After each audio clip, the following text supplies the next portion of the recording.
तो हम लोग देख रहे हैं डब्ल्यू के बी अप्रोक्सीमेशन में हम लोग यहाँ पे, ठीक है, पहला चीज हम लोग यहाँ पे एनर्जी फाइंड आउट करना है nth स्टेट का।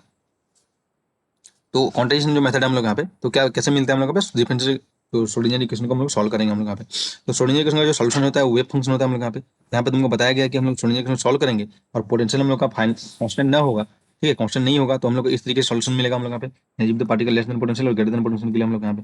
ठीक है, इस तरीके से सॉल्यूशन मिलेगा। तो ये वेव फंक्शन सॉल्यूशन हम लोग को मिल गया। अब हम लोग का यूजिंग बाउंड्री कंडीशन हम लोग क्या फाइंड आउट कर सकते हैं, क्वांटाइजेशन कंडीशन, जैसे 1D बॉक्स में फाइंड आउट करते हैं वैसे ही हम लोग यहाँ पे। तो सिमिलरली यहाँ पे भी हम लोग क्वांटाइजेशन कंडीशन फाइंड आउट करेंगे हम लोग यहाँ पे। तो ये क्वांटाइजेशन कंडीशन इस तरीके से आएगा हम लोग यहाँ पे,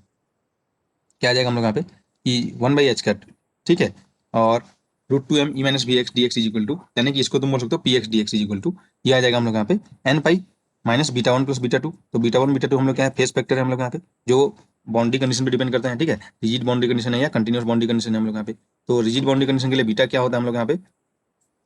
रिजिड बाउंड्री कंडीशन के लिए बीटा क्या होता है हम लोग यहाँ पे, ठीक है, बीटा 1 दो इस लिखा गया कि बाउंड्री कंडीशन जो बीटा 1 है फेस फैक्टर एट बाउंड्री, जो हम लोग का टर्निंग पॉइंट है x1, x1 x2 क्या टर्निंग पॉइंट है हम लोग यहाँ पे। तो x1 पे हम लोग यहाँ पे बीटा 1 है, x2 के लिए हम लोग का बीटा 2 हम लोग यहाँ पे, और बीटा 1 बीटा 2 फेस फैक्टर है। अगर रिजिड बॉल है तो बीटा 0 होता है, और कंटिन्यूस बॉल है यहाँ पे भी फाइनाइट होता है, वहाँ पे बीटा π/4 होता है हम लोग यहाँ पे, ठीक है। और अगर हम लोग यहाँ पे देखना है यहाँ पे एन इक्वल कहाँ से स्टार्ट हुआ है, एन इक्वल अगर 1 से स्टार्ट होता है, जैसे हम लोग यहाँ पे 1D बॉक्स होता है इस तरीके से, है ना, उस केस के लिए हम लोग यहाँ पे एन पाई यहाँ पे यूज करेंगे। अगर एन इक्वल 0 से स्टार्ट होता है, जैसे हार्मोनिक ऑसिलेटर इस तरीके से, है ना, तो कुछ केस के लिए एन इक्वल 1 से होता है, कुछ के लिए एन इक्वल 0 होता है। तो क्या करना है यहाँ पे, बस इसमें एन की जगह n+1 पुट कर देना हम लोग यहाँ पे,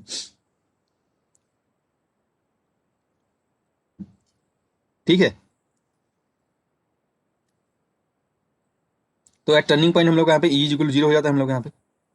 तो x1 x2 क्या हो जाएगा हम लोग यहाँ पे, कैसे फाइंड आउट करेंगे तुमको बता दिएगा यहाँ पे टर्निंग पॉइंट पे हम लोग यहाँ पे, ठीक है। तो eight to find x1 x2 हम लोग क्या करेंगे, e equal v x at x equal x1, तो यहाँ से x1 का वैल्यू मिल जाएगा। जैसे एग्जांपल के लिए ई अगर वी एक्स इक्वल हम लोग का रहेगा, ठीक है, के एक्स, तो क्या करेंगे ई जो टर्निंग पॉइंट x1 कैसे फाइंड आउट करेंगे, at e equal to v x1 हो जाएगा हम लोग यहाँ पे। तो x1 equal E by we हो जाएगा एट टर्निंग पॉइंट x1, जो लिमिट हम लोग यहाँ पे पुट करोगे, है ना, x1 की जगह। अगर v अगर वी एक्स इक्वल टू के एक्स है, तो x2 फाइंड करेंगे तो के बाई x2 हो जाएगा, हम ई बाई x2 हो जाएगा हम लोग यहाँ पे, x2 equal E by we हो जाएगा हम लोग यहाँ पे, है ना। तो इस तरीके से हम लोग यहाँ पे फाइंड आउट कर सकते हैं हम लोग यहाँ पे। तो अब हम लोग का हो जाएगा सेम चीज जो बीटा बीटा के लिए तुमको बताया गया था। अगर हम लोग का रिजिड बॉल है तो बीटा इज इक्वल टू क्या हो जाएगा, 0 हो जाएगा, और रिजिड बॉल नहीं है, ठीक है, रिजिड बॉल मतलब इस तरीके से ना, ये हम लोग का देखो यहाँ पे इनफाइनाइट हम लोग यहाँ पे पोटेंशियल हम लोग यहाँ पे इनफाइनाइट है, ठीक है, x equal to 0 to x equal to l है हम लोग यहाँ पे। तो क्या हो जाएगा हम लोग यहाँ पे पार्टिकल इनसाइड बॉक्स है हम लोग यहाँ पे, इसके लिए फाइंड आउट करेंगे। तो ये रिजिड बॉल है तो बीटा इज इक्वल टू यहाँ पे क्या हो जाएगा, 0, इनफाइनाइट बॉल है ना हम लोग यहाँ पे, बीटा इज इक्वल टू 0 हो जाएगा। अगर हम लोग का पोटेंशियल इस तरीके से रहता है हम लोग यहाँ पे, एक तो इनफाइनाइट है और यहाँ पे जाके हम लोग यहाँ पे फाइनाइट है हम लोग यहाँ पे, तो यहाँ पे क्या हो जाएगा beta is equal to π/4 use करेंगे हम लोग यहाँ पे beta is equal to 0 use करेंगे हम लोग यहाँ पे, क्योंकि ये इनफाइनाइट है हम लोग यहाँ पे। समझ रहे हम लोग यहाँ पे इस तरीके से हम लोग यहाँ पे यूज करना है बीटा का वैल्यू, ठीक है। क्वेश्चन करेंगे तो हम लोग को क्लियर हो जाएगा हम लोग यहाँ पे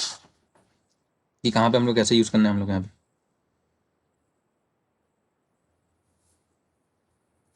ठीक है, कैसे यूज करना है हम लोग यहाँ पे ये पता चल जाएगा हम लोग यहाँ पे। और हम लोग यहाँ पे देखो यहाँ पे क्या क्या बीटा, ये बस फार्मूला एक ही फार्मूला है हम लोग यहाँ पे क्वांटाइजेशन के लिए, 1/h x1 टू x2 √2m e minus v x, है ना, यहाँ पे p is equal to e minus v x है, ये हम लोग को लेना है हम लोग यहाँ पे। तो दोनों के लिए हम लोग यहाँ पे, ठीक है, लेस देन ग्रेटर देन, दोनों के लिए हम लोग यहाँ पे यही चीज हम लोग लेना है, ठीक है। तो ये हम लोग का फार्मूला है हम लोग यहाँ पे एन पाई, एन का वैल्यू कैसे यूज करना पता चल गया हम लोग यहाँ पे,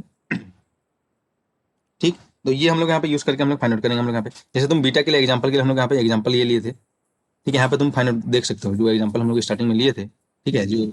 हाँ यहाँ पे तुम देख सकते हो हम लोग यहाँ पे, ये हम लोग यहाँ पे 3 जगह हम लोग यहाँ पे टर्निंग पॉइंट्स है हम लोग यहाँ पे x1 x2। तो यहाँ पे बीटा इक्वल क्या होगा बताओ हम लोग यहाँ पे, जो 3 टर्निंग पॉइंट्स है ना हम लोग यहाँ पे, सॉरी 2 टर्निंग पॉइंट्स है x1 और x2, ठीक है, वहाँ पे हम लोग का जो बीटा का वैल्यू क्या होगा, ये रिजिड बॉल है या कंटिन्यूअस है हम लोग यहाँ पे, मतलब पोटेंशियल फाइनाइट होना चाहिए हम लोग यहाँ पे, है ना, कंटिन्यूअस के लिए हम लोग यहाँ पे। तो यहाँ पे बीटा का वैल्यू तुम जस्ट एग्जांपल के लिए अगर बताना चाहो तो यहाँ पे क्या होगा, इस पॉइंट पे x1 पे बीटा इक्वल क्या हो जाएगा, π/4 होगा या 0 होगा, बताओ क्या होगा।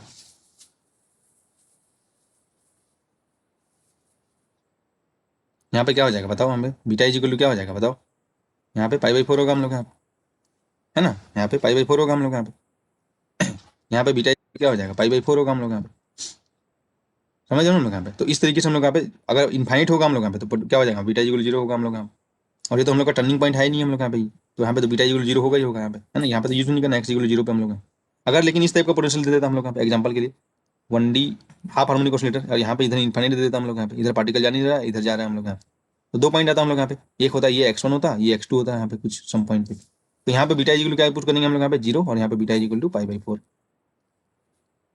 समझ हम लोग बीटा का कैसे हम लोग का फेस फैक्टर यूज करना है हम लोग यहाँ पे। ठीक है, तो यहाँ पे भी जैसे हम लोग यहाँ पे एनर्जी हम लोग लाइन ड्रॉ करेंगे हम लोग यहाँ पे, तो यहाँ पे एक टर्निंग पॉइंट आएगा और यहाँ पे एक टर्निंग पॉइंट आएगा हम लोग यहाँ पे,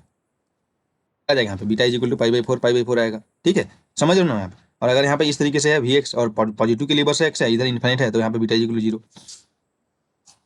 ये x1 x2। तो ये थोड़ा सा तुमको माइंड में रखना है बीटा के लिए हम लोग यहाँ पे। और x1 x2 कैसे फाइंड आउट करना है, सीधा energy is equal to potential कर दो हम लोग यहाँ पे, x1 हो गया ये x2, तो बीटा इज इक्वल टू π/4 यहाँ पे यूज करेंगे। अगर यहाँ पे ये इन्फाइनाइट होगा तो बीटा इज इक्वल टू 0 हो जाएगा। तो इस तरीके से हम लोग यहाँ पे एक ही फार्मूला हम लोग को कंडीशन कंट्रोल में यूज करना है, जो कि ये वाला है हम लोग यहाँ पे। ठीक है, आ गया ये लिखे थे हम लोग यहाँ पे। ठीक है, x1 टू x2 px dx is equal to 1/h cut है। अगर यहाँ पे k के फॉर्म में लिखोगे तो क्या हो जाएगा, h कट स्क्वायर आ जाता है, तो यहाँ पे h कट नहीं आता है हम लोग यहाँ पे, है ना, उसी फॉर्म में। तो 1/h कट x1 टू x2 √2m e minus vx dx is equal to क्या हो जाएगा, n pi minus beta 1 plus beta 2। ठीक है, और n plus 1 pi minus beta 1 plus beta 2। कब, जब हम लोग का n इक्वल टू 0 से स्टार्ट होगा सिस्टम में। x1 x2 क्या है यहाँ पे, टर्निंग पॉइंट है। कैसे फाइंड आउट करेंगे यहाँ पे बता दिया हम लोग यहाँ पे, total energy is equal to potential energy करना है हम लोग यहाँ पे। और बीटा कैसे फाइंड आउट करना है ये बता देगा हम लोग यहाँ पे। ठीक है, तो ये हम लोग यहाँ पे एक ही फार्मूला हो गया हम लोग यहाँ पे। इससे हम लोग यहाँ पे क्वेश्चंस करेंगे हम लोग यहाँ पे, बस उसके बाद इंटीग्रेशन सॉल्व करना है जो भी पोटेंशियल तुमको दिया रहेगा हम लोग यहाँ पे। ठीक है, तो ये हो गया हम लोग यहाँ पे क्वांटाइजेशन कंडीशन से हम लोग यहाँ पे, क्वांटाइजेशन कंडीशन। नेक्स्ट हम लोग देखते हैं हम लोग यहाँ पे डायरेक्ट जो हम लोग फार्मूला से कैसे फाइंड करें। ठीक है, क्वेश्चन को अभी हम लोग यहाँ पे दोनों से सॉल्व करके देखेंगे हम लोग यहाँ पे, और एग्जाम्स में तुमको बस एक ही चीज यूज करना है हम लोग यहाँ पे। ठीक है, इससे तुमको एग्जैक्ट रिजल्ट मिलेगा, डब्ल्यू के में जो भी एग्जैक्ट रिजल्ट आता है ना हम लोग यहाँ पे ये मिलेगा।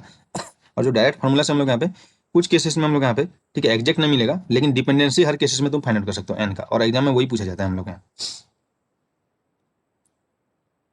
ठीक है, तो नेक्स्ट हम लोग देखते हैं डायरेक्ट मेथड, उसके बाद हम लोग यहाँ पे ट्रांसमिशन कोएफिशिएंट के लिए फार्मूला देखेंगे, और बस उसके बाद इंटीग्रेशन ही करना है हमको यहाँ। M is equal to positive हम लोग का नंबर होगा कोई भी। ठीक है, तो ये हम लोग का होगा, है ना, एम मास हो जाता है, तो यहाँ पे तुम इसको जो ग्रिफिथ में जैसे दिया है वी हम लोग यहाँ पे लिख लो, हम लोग इसको तुम यहाँ पे, ठीक है, वी लिख लो हम लोग यहाँ पे x to the power v, जो वी हम लोग यहाँ पे पॉजिटिव नंबर है हम लोग यहाँ पे। ठीक है,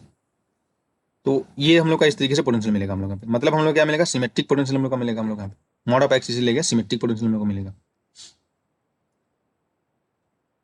एक्स टू द पावर यहाँ पे जो भी रहेगा उसका सिमेट्रिक होगा हम लोग यहाँ पे। तो इस केस में हम लोग यहाँ पे जब सिमेट्रिक पोटेंशियल होगा तो सेम अगर तुम सॉल्व करोगे ना यहाँ पे, इसका वैल्यू तुम यहाँ पे पुट करके देखोगे क्वांटाइजेशन कंडीशन में, एक्स की जगह ये पुट कर दो। ठीक है, यहाँ पे वी एक्स की जगह वो पुट कर दोगे हम लोग यहाँ पे, तो जो एनर्जी हम लोग को क्वांटाइजेशन एनर्जी मिलेगा हम लोग यहाँ पे, क्वांटाइज जो एनर्जी हमको मिलेगा, ठीक है, जिसको हम लोग बोलते हैं एग्जैक्ट सोल्यूशन, उसका जो मिलेगा हम लोग यहाँ पे, ये किस तरीके से मिलेगा हम लोग यहाँ पे, ई एन इक्वल टू, ये मिलेगा हम लोग यहाँ पे अल्फा, क्या हो जाएगा यहाँ पे, इंटू यहाँ पे देखो हम लोग यहाँ पे n minus half h cut √π upon क्या आ जाएगा हम लोग 2m इंटू अल्फा,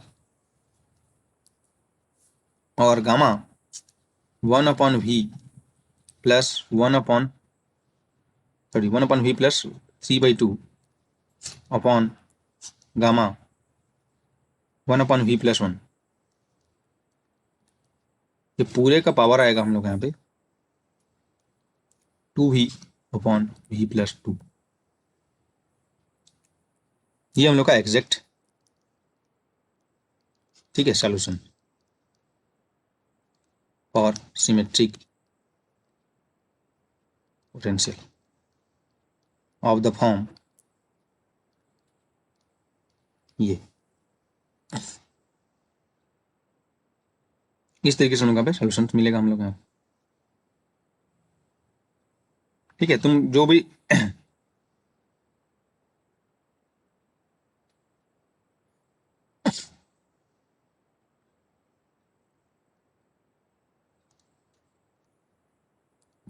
एन किससे स्टार्ट होगा हम लोग यहाँ पे, एन हम लोग का किससे स्टार्ट होगा सिस्टम में 1 2 3 से स्टार्ट होगा, उस केस के लिए हम लोग यहाँ पे अगर एन 0 से स्टार्ट होगा तो उस केस में क्या पुट कर देंगे यहाँ पे, एन की जगह n+1 पुट कर देंगे, मतलब क्या हो जाएगा फार्मूला में n+1 आ जाएगा हम लोग यहाँ पे, ठीक है। तो if n starts from n = 0 1 2 3 तो क्या करेंगे, पुट n = n+1, ठीक है। तो क्या हो जाएगा हम लोग यहाँ पे, en = ये हो जाएगा अल्फा,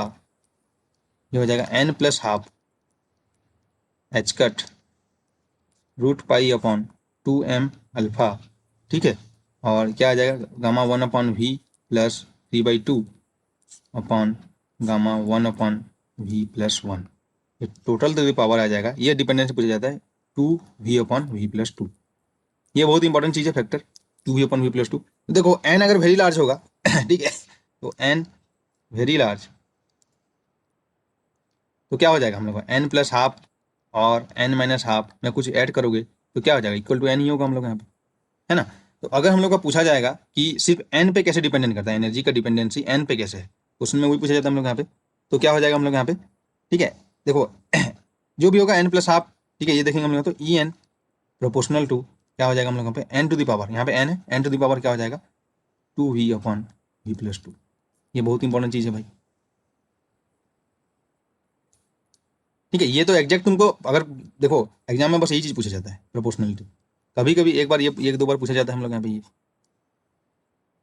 ठीक है। और यहाँ पे तुम देख सकते हो हम लोग यहाँ पे इवन पावर ऑफ वी है ना, इवन पोटेंशियल हम लोग बोलते हैं वी एक्स, यहाँ पे ये जो यूज होगा हम लोग यहाँ पे, ठीक है, ये जो इवन पोटेंशियल के लिए यूज होता है, मतलब यहाँ पे लिख दिया सिमेट्रिक पोटेंशियल के लिए हम लोग यहाँ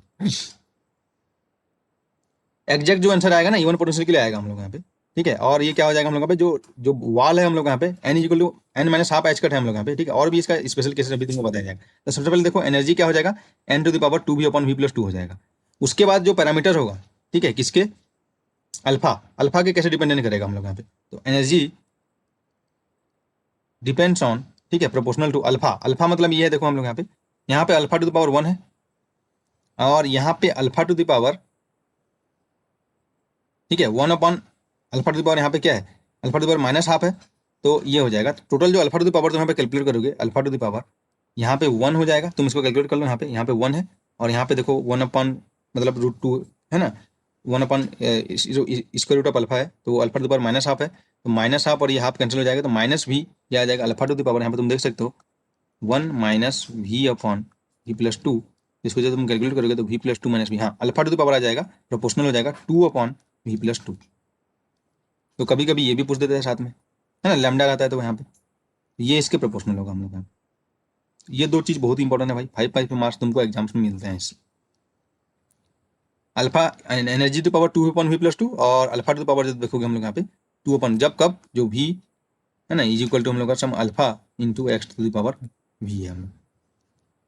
ये इस तरीके के केस हम लोग। और अगर ये जो चीज़ है ना हम लोग यहाँ पे इवन पोटेंशियल रहेगा, इवन पोटेंशियल रहेगा तो एग्जैक्ट सोल्यूशन ये आ जाता है हम लोग यहाँ पे, लेकिन ऑड पोटेंशियल होगा मतलब x v is equal to odd, जैसे 3 या इस तरीके से रहेगा, तो यहाँ पे एग्जैक्ट नहीं मिलेगा, लेकिन डिपेंडेंसी ना हर किसी के लिए हम लोग यहाँ पे वैलिड होगा हम लोग, ये डिपेंडेंसी है, प्रोपोर्शनल है हम लोग, एग्जैक्ट थोड़ी है, यहाँ पे प्रोपोर्शनल हो रहा है ना हम लोग।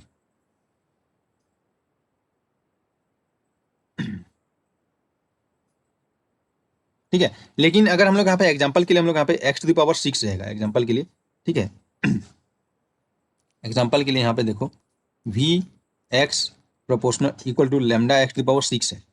तो यहाँ पे तुम ये वाला पूछा है क्वेश्चन में बहुत बार हम लोग का एग्जाम में, तो ई एन जो प्रोपोर्शनल टू बोल सकते हो, क्या हो जाएगा बताओ हम लोग यहाँ पे, ई एन प्रोपोर्शनल टू जो nth क्वांटम नंबर का हम लोग यहाँ पे, इससे क्या हो जाएगा v इज इक्वल टू हम लोग यहाँ पे 6 है, तो 2 × 6 अपॉन क्या आ जाएगा हम लोग यहाँ पे 6 + 2, तो क्या हो जाएगा हम लोग यहाँ पे जो एनर्जी एगन स्टेट प्रोपोर्शनल टू 12 और 8, ये हो जाएगा हम लोग यहाँ पे 4/3 10 टू द पावर, ये आ जाएगा। प्रोपोर्शनलिटी तो हर किसी में कैलकुलेट कर सकते हो, लेकिन जब तुम एग्जैक्ट सोल्यूशन बोला जाएगा तो यहाँ पे क्या करोगे n इज इक्वल टू, ठीक है, v की जगह क्या लगोगे 6, तो 1/6 प्लस 3/2 और 1/6 + 1, तो इस टाइप का हम लोग यहाँ पे जो बीटा फंक्शन जो गामा फंक्शन हम लोग यहाँ पे उसको डायरेक्ट हम लोग कैलकुलेट नहीं कर सकते हम लोग यहाँ पे, है ना। तो उस केस के लिए हम लोग क्या करना पड़ेगा, हम लोग यहाँ पे इंटीग्रेशन मेथड हम लोग यहाँ पे यूज करना पड़ेगा हम लोग यहाँ पे एग्जैक्ट के लिए, अगर एग्जैक्ट पूछा जाएगा तो, ठीक है, उसको भी तुम नोट करके लिख सकते हैं हम लोग यहाँ पे कि जो एग्जैक्ट सोल्यूशन हम लोग का है, एग्जैक्ट सोल्यूशन मतलब यहाँ पे जो है एग्जैक्ट सोल्यूशन मतलब ये प्रोपोर्शनलिटी ना इक्वल है ना, पूरा पूरा इक्वल है हम लोग यहाँ पे, ठीक है। तो अगर ये इक्वल है हम लोग यहाँ पे, तो यहाँ पे तुम फाइंड आउट करना चाहते हो पुट करके, तो अगर जैसे हम लोग x टू पावर 6 हो गया है ना, या x टू पावर 4 हो गया हम लोग यहाँ पे, और यहाँ पे ये देख सकते हो ई एन जो proportional to lambda to the power कितना हो जाएगा भाई हम लोग यहाँ पे 2/6 + 2 यानी कि 1/4। इस तरीके से आएगा। ये क्वेश्चन 5 मार्क का आता है, इतना ही बस आता निकालना रहता है हम लोग यहाँ पे। लेकिन कभी कभी जब एग्जैक्ट पूछा जाएगा ना हम लोग यहाँ पे, तो उस केस के लिए नहीं पूछा जाएगा जिसके लिए तुम ये वाला कैलकुलेट ना कर सको, इसके अंदर का चाहिए। जैसे यहाँ पे 1/6 + 3/2 या 1/6 + 1 करोगे तो गामा 1/2 तो हमको पता है ना, √π होता है, लेकिन हम लोग का गामा 1/6 तो पता नहीं है हम लोग यहाँ पे। तो या तो आंसर इस फॉर्म में रहेगा, इसका पावर या इसका जो वैल्यू हम लोग यहाँ पे है ना। तो जब इस टाइप का चीज रहेगा तो उसको हम लोग एग्जैक्ट नहीं कैलकुलेट कर सकते, तो तुमको पता चल जाएगा हम लोग यहाँ पे। तो तुम बस ये मान के चलो कि ये एग्जैक्ट सोल्यूशन होता है हम लोग यहाँ पे, ठीक है, ये एग्जैक्ट सोल्यूशन होता है हम लोग यहाँ पे। और किसी के लिए भी तुम एग्जैक्ट ये होता है, ठीक है, होता है, लेकिन इसका वैल्यू अगर तुमको पता होना चाहिए 1/6 प्लस ये, मतलब हम लोग को पता नहीं होगा ये, इसलिए मैं बोला जा रहा है, लेकिन एग्जैक्ट सोल्यूशन ये होता है हम लोग यहाँ पे, ठीक है, पोटेंशियल के लिए हम लोग यहाँ पे। और अभी हम लोग देखते हैं हम लोग यहाँ पे कि जो डिपेंडेंसी है, बस ये दो चीज हमको देखना है हम लोग यहाँ पे, ये बस दो चीज हमको देखना है, अल्फा के कैसे हो जाएगा या लेमडा के पावर कैसे है, और ये अगर ये दो चीज तुमको पता हो गया ना, पूरा एग्जाम्स में तुम्हारा जो भी क्वेश्चन आएगा ये कर लोगे, ठीक है। तो इतना हम लोग यहाँ पे ये चीज हम लोग यहाँ पे, ठीक है ये चीज तुमको देख एक बार बस पूछा है कि एग्जैक्ट ये वाला चीज, बाकी हर बार में डिपेंडेंसी ही पूछते हैं हम लोग यहाँ पे अल्फा का और इसका। तो ये हम लोग डायरेक्ट मतलब हमको यहाँ पे, ठीक है, एग्जाम्स के पहले पता होना चाहिए हम लोग यहाँ एग्जाम्स में, ताकि तुम करके आओ। और अगर तुम एमएससी में कर रहे हो हम लोग यहाँ पे, तो ये मेथड से तुम यहाँ पे फाइंड आउट करोगे जो एग्जाम्स तुम्हारे एमएससी में जो क्वेश्चन पूछा जाएगा हम लोग यहाँ पे, ठीक है, ये इंटीग्रेशन सॉल्व करोगे हम लोग यहाँ पे, तभी तो तुमको मार्क्स मिलेगा ना। कि जो ये फार्मूला, ठीक है, एक्स पॉजिटिव होगा हम लोग यहाँ पे, और जीरो और कांस्टेंट पोटेंशियल से हम लोग यहाँ पे कैलकुलेट कोई भी हम लोग यहाँ पे, क्योंकि यहाँ पे एन टू पावर जीरो होगा, लेकिन एन पे तो डिपेंड करता है ना हम लोग यहाँ पे। तो यहाँ पे देखो अगर वी इक्वल जीरो हो जाएगा या कांस्टेंट पोटेंशियल होगा हम लोग यहाँ पे, तो उसके लिए यहाँ पे एग्जैक्ट हम लोग यहाँ पे, क्योंकि एक्स टू पावर जीरो हो जाएगा ना हम लोग यहाँ पे, तो वी यहाँ पे पॉजिटिव नंबर है हम लोग यहाँ पे, तो यहाँ पे तुम लिख सकते हो हम लोग यहाँ पे कि दिस फार्मूला है ना, कहाँ पे था ये वाला, इसको तुम लिख सकते हो हम लोग यहाँ पे, एनी क्लू हम लोग को नहीं मिलेगा हम लोग यहाँ पे, ठीक है, this formula does not give anything for zero और कांस्टेंट पोटेंशियल, ठीक है, दैट मेथड से हम लोग यहाँ पे not applicable for v x is equal to zero और v x is equal to constant, उसके लिए कॉन्डिशनल कंडीशन हम लोग पे यूज करना पड़ेगा अगर पूछा जाएगा। वी एक्स इक्वल जीरो और वी एक्स इक्वल कॉन्स्टेंट, क्योंकि यहाँ पे एक्स इक्वल जीरो पुट कर दोगे हम लोग यहाँ पे, या इसका तो एक्स वी इक्वल जीरो हो जाएगा, तो यहाँ पे जीरो पुट कर दोगे हम लोग यहाँ पे, तो कुछ ही नहीं मिलेगा ना हम लोग यहाँ पे, क्या मिलेगा हम लोग यहाँ पे, जबकि कॉन्स्टेंट जैसे कॉन्स्टेंट पोटेंशियल या zero potential one d bound, तो वहाँ पे एन तो मिलता है ना, n square pi square h square upon 2m square, तो उसके लिए हम लोग यहाँ पे कैलकुलेट नहीं कर सकते हम यहाँ। तो ये छोटा छोटा चीज हम लोग यहाँ पे माइंड में रखना है हम लोग यहाँ पे, तुम कैलकुलेट करोगे तभी तुमको समझ में आ जाएगा कि कुछ नहीं मिलेगा हम लोग यहाँ पे, है ना, नहीं लिखने से भी यहाँ पे भी अगर जीरो हो जाएगा तो यहाँ पे, ठीक है, लेकिन हमको पता होना चाहिए हम, है ना। तो इससे भी हम लोग यहाँ पे थ्रू पोटेंशियल बैरियर से हम लोग यहाँ पे फाइंड कर सकते हैं हम लोग यहाँ पे। तो टी इज इक्वल टू होगा हम लोग यहाँ पे, क्या होता है हम लोग यहाँ पे ई टू द पावर -2 गामा, ठीक है, और यहाँ पे गामा इज इक्वल टू होता है हम लोग यहाँ पे 1/h कट, जो पी था ना हम लोग यहाँ पे उसी टाइप का हम लोग यहाँ पे 1/h कट, और ये होता है हम लोग यहाँ पे x1 to x2, x1 x2 क्या है तुमको पता है हम लोग यहाँ पे पहले से, है ना, x1 to x2 turning points होगा पोटेंशियल बैरियर में हम लोग यहाँ पे, ये क्या हो जाएगा हम लोग यहाँ पे √2m, और ये इस तरीके से हम लोग यहाँ पे एक चीज देखना vx - e और dx, ये हम लोग का गामा होगा, ये चीज बस माइंड में रखना है हमें, यहाँ पे vx - e है, और वहां पे जब हम लोग कैलकुलेट कर रहे थे हम लोग यहाँ पे e - vx था, p इज इक्वल टू, है ना, जबकि p इज इक्वल टू क्या है हम लोग यहाँ पे, ये बस डिफरेंशिएट करना है, बस ये हो गया ट्रांसमिशन का फार्मूला हो गया, ये इंटीग्रेशन कैलकुलेट कर लिए, ट्रांसमिशन का ऑपरेशन फाइंड आउट कर लीजिए, जो भी तुमको vx दिया रहेगा हम लोग का, ठीक है, ठीक है ना। तो ये हम लोग का है। अब हम लोग देखते हैं हम लोग यहाँ पे कि जो अगर हम लोगों का जब ये फार्मूला तुम अगर कैलकुलेट करोगे, ठीक है, ये तो यहाँ पे ये में रखना है। यहाँ पे और एक चीज हमको नोट करके लिखना है हम लोग यहाँ पे कि अगर हम लोग यहाँ पे ये फार्मूला जब हम लोग यूज कर रहे हैं हम लोग यहाँ पे, ये फार्मूला अगर तुम यूज कर रहे हो, और हम लोग का जो यहाँ पे जो फार्मूला है हम लोग यहाँ पे, ठीक है, तो यहाँ पे क्या है जो वॉल्स आर, ठीक है, और rigid walls beta is equal to 0 के लिए हम लोग यहाँ पे मतलब रिजिड वॉल, अगर हम लोग का अगर हम लोगों का रिजिड वॉल नहीं हुआ हम लोग यहाँ पे,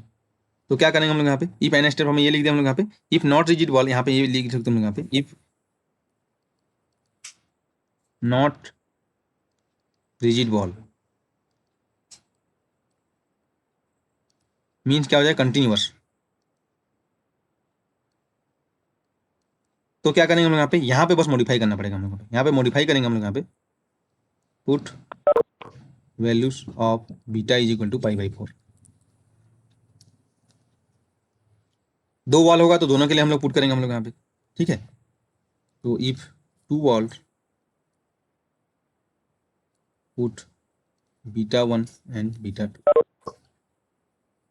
लेकिन डिपेंडेंसी में कोई फर्क नहीं आएगा हम लोग यहाँ पे, डिपेंडेंसी में कोई फर्क नहीं आएगा ना, क्यों? क्योंकि देखो यहाँ पे n प्लस अगर हाफ है और मैं यहाँ पे 1/4 π/4 पुट कर देता हूँ हम लोग यहाँ पे, तो n तो वेरी लार्ज हो जाता है हम लोग यहाँ पे, उसके इसके लिए अप्रोक्सीमेट सोल्यूशन देते हैं हम लोग यहाँ पे। तो डिपेंडेंसी में n टू द पावर में वही आ जाएगा हम लोग 2v/v+2, है ना। यहाँ पे कुछ भी तुम ऐड करो हम लोग यहाँ पे, लेकिन जब एग्जैक्ट सोल्यूशन की बात करें हम लोग यहाँ पे, तो अगर रिजिड बॉल नहीं होगा हम लोग यहाँ पे, ठीक है, तो उस केस में हम लोग यहाँ पे क्या करेंगे, यहाँ पे करेंगे हम लोग यहाँ पे जो केस होगा हम लोग यहाँ पे,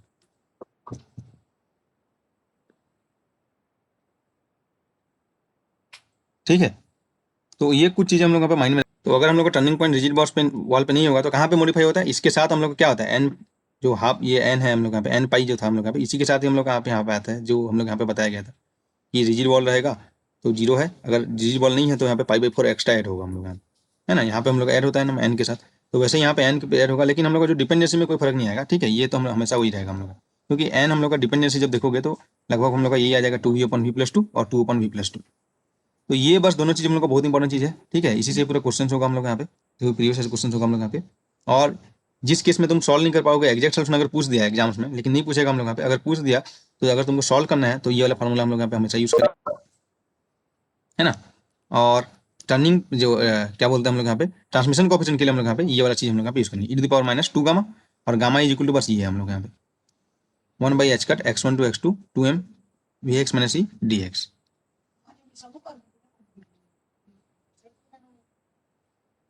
ठीक है। तो इतना चीज हम लोग को माइंड में रखना है हम लोग यहाँ पे जब हम लोग क्वेश्चन करेंगे हम लोग यहाँ पे। तो हम लोग यहाँ पे दो टाइप का क्वेश्चन होगा, एक तो हम लोग प्रीवियस से क्वेश्चन करेंगे जो हम लोग का एक ही फार्मूला से हो जाएगा, अभी तक जो भी पढ़े हम लोग प्रीवियस से जो भी क्वेश्चन होगा इसी फार्मूला से हो जाएगा, ठीक है। और अगर तुमको, ठीक है, जैसे तुम एमएससी के लिए यहाँ पे या तुमको एग्जैक्ट जो सोल्यूशन हम लोग को फाइंड आउट करना है, तो इसका तो अगर तुम प्रैक्टिस करना है तो तुम यहाँ पे जो क्वेश्चन है हम लोग यहाँ पे, ठीक है, जो जेटलीज के जो सॉल्व प्रॉब्लम है उसको तुम देख सकते हो हम लोग यहाँ पे। तो हम लोग कुछ क्वेश्चन करते हैं हम लोग यहाँ पे। तो देखो यहाँ पे दिया गया था a particle in one dimension moves under the influence of the potential, यहाँ पे दिया था Vx is equal to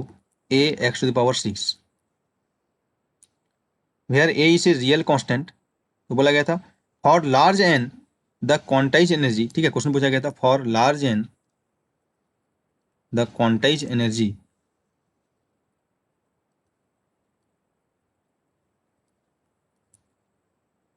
En depends on ns,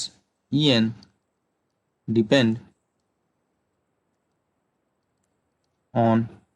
ns। यहाँ पे ऑप्शन था हम लोग यहाँ पे, तुमको बताना है हम लोग यहाँ पे, ठीक है। तुम ही लोग सॉल्व करोगे। ए En डिपेंड्स है n³, ठीक है। बताओ इसका आंसर क्या है, ठीक है। यहाँ पे हम लोग किए थे, देखो यहाँ पे यही क्वेश्चन, तो क्या आ जाएगा n x⁶ है हम लोग यहाँ पे, तो 6 × 12/8 होगा ना ये भाई, 12/8, तो कितना आ जाएगा हम लोग यहाँ पे 3/2 होगा ना हम लोग यहाँ पे, 4 सेकेंड, ये 3/2 होगा भाई, ठीक है। ऐसे मिस्टेक मत करना भाई, 5 मार्क्स का क्वेश्चन। अब यहाँ पे जब करोगे हम लोग 2 ये, तो ये हम लोग का 1/4 होगा, ठीक है। तो ये क्वेश्चन था हम लोग यहाँ पे। तो इसका क्या हो जाएगा हम लोग यहाँ पे, इसको सॉल्व करना पड़ेगा क्या, नहीं पड़ेगा हम लोग यहाँ पे, क्या हो जाएगा En प्रोपोर्शनल टू क्या होता है हम लोग n⁻²v/v+2, ठीक है। नेक्स्ट क्वेश्चन हम लोग देखते हैं हम लोग यहाँ पे। देखो यहाँ पे सीधा हमको बोल दिया गया हम लोग यहाँ पे कि तुम ये कैलकुलेट करो, ये इंटीग्रेशन बस कैलकुलेट करो, यहाँ पे एक्स पुट कर दो और कैलकुलेट करो हम लोग यहाँ पे, डायरेक्ट तुम इंटीग्रेशन भी कैलकुलेट कर सकते हो हम लोग यहाँ पे, ठीक है। और ऑप्शन यहाँ पे दिया गया था, इसको तुमको बताना है हम लोग का क्या आएगा। तो ये तुम्हारा नेक्स्ट क्वेश्चन है, इसको सॉल्व करो भी, फिर हम लोग डिस्कस करेंगे।